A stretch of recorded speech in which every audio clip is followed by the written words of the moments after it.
I talk to potential real estate investors all the time, people that are thinking about getting into real estate investing, and the number one thing that I hear from them all the time that paralyzes them and stops them from ever doing anything is that they want to time the market. They want to buy when prices are low and they're going to get the best possible deal out there. And then guess what? The prices drop, the interest rates go up, and they change their mind and they sit there and don't do anything. I'm here to break down exactly why it's impossible for you to time the market.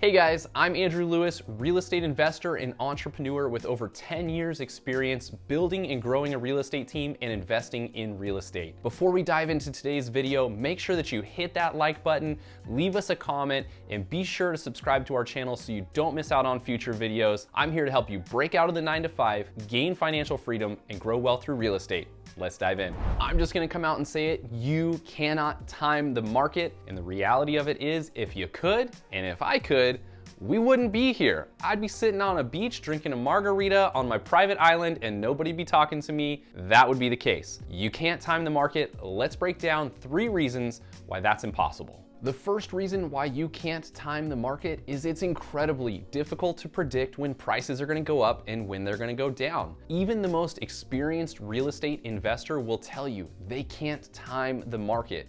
We can make decisions based off of what we feel like might happen or from some information that we've gathered along the way, but we don't know. There's all sorts of factors that can change that, right? If we even think back to 2020, who would have thought that COVID was going to increase prices by over 30% in 18 short months? I'm here to tell you that I literally thought that was the housing crash right there. It was not possible to time the market right there. So all sorts of things can change the way the real estate market reacts. Interest rates affect prices. Certain news headlines, wars, things like that, those can affect housing prices and we can't predict those things. So all you can do is equip yourself with the best possible information, but it's not about timing the market. You actually just need to get into the market and wait instead of finding timing to get that perfect purchase in. Reason number 2, even if you're going to buy at the bottom of the market, you got the best possible news. Here's the bottom of the market. It is officially today. Go buy a house today. You're going to be taking it on the interest rate side. When prices go down, interest rates go up. When prices go up, interest rates go down. It's a give and take. There's no perfect scenario. And even if you timed it just perfectly, it's when the interest rates and the prices match. But that means you're not getting the best possible price nor the best possible rate, but you find them just perfectly right here in the middle. So it's a give and take. It's not about that timing. It's about making a wise purchase. Obviously, we need to make sure that we don't foresee recessions and things like that coming up that could be impacting pricing, and you need to do your research there. But the timing is always relative. Prices are up, interest rates are down. You've got yourself a great interest rate. Prices are down, interest rates are up.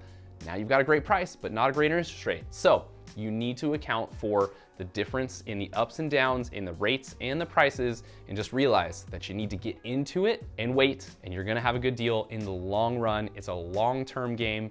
Make sure that you have that mindset going in. I see too many people that end up stuck on the sidelines because the rates are too high, and then the rates drop, and I call them back and they go, oh my goodness, prices are now too high. And then it flip-flops again and I call them and they just stay stagnant and they do absolutely nothing when they could have bought 5 years ago when the rates were too high and been in a much better scenario. So again, you just gotta take action. Reason number 3, real estate investing is a long-term game. You've got to shift your mindset. It is so hard with all these social media gurus out there telling you about the home runs that they've hit time after time, how they made $100,000 in just 2 months, whatever that may be. You've got to stop trying to hit a home run with your real estate investment deals.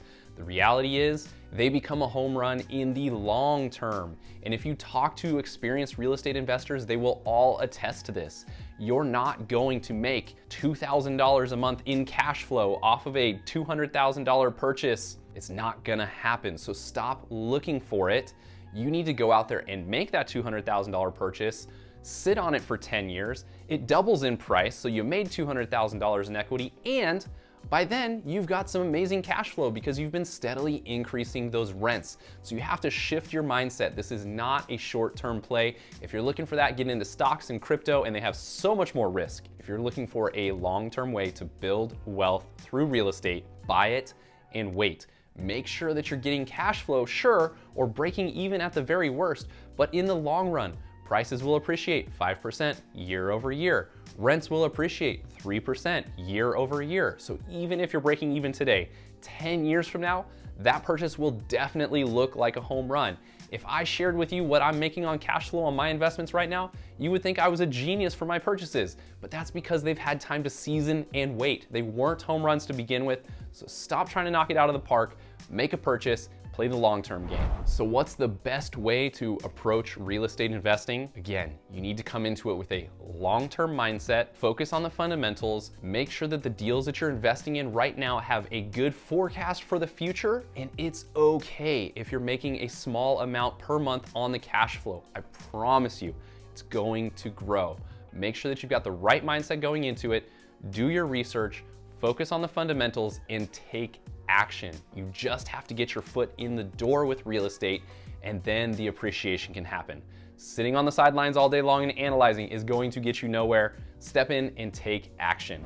Thanks for tuning in today. I hope you enjoyed today's content. As always, make sure to hit the like button on this video if you enjoyed today's video. Make sure you leave us a comment about any questions you might have, or if maybe this has helped change your thinking on how to invest in real estate. And as always, be sure to hit that subscribe button so you don't miss out on future videos.